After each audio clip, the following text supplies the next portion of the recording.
It's now official. Kang Kyung-wha is South Korea's new foreign minister. Her first task, preparations for the upcoming Seoul-Washington summit. According to our Connie Kim, the biggest challenge for the nation's first female top diplomat is North Korea issues, as there exist clear and visible differences between the two leaders on ways to deal with the regime.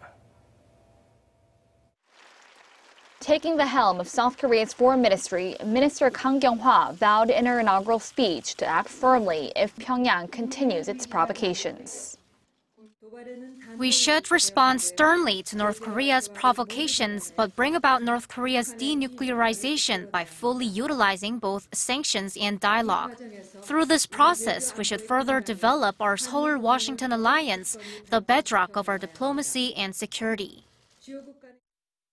Like Kang said, strengthening bilateral ties with Washington is our main task, with the Seoul-Washington summit coming up later this month. South Korea's liberal leader Moon Jae-in recently said he would be willing to hold talks with North Korea if Pyongyang halts its missile and nuclear tests. Washington, however, remains firm on its stance that denuclearization must come before dialogue. Fueling concerns of widening differences were comments from the president's special policy advisor Moon Jung-in.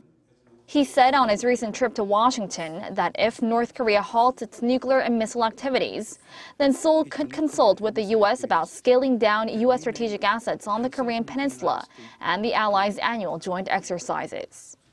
The South Korean presidential office was quick to clarify that the advisor's comments were his personal views and warned him against hurting bilateral ties. But there are already concerns in Washington that Moon Jung-in's comments could be a true reflection of the South Korean president's big picture of North Korea policy. The U.S. defense system THAAD is one U.S. strategic asset in South Korea and another issue to be dealt with. Seoul has put the missile battery's installation on hold until a full environmental assessment is carried out, raising speculation in Washington of a possible withdrawal.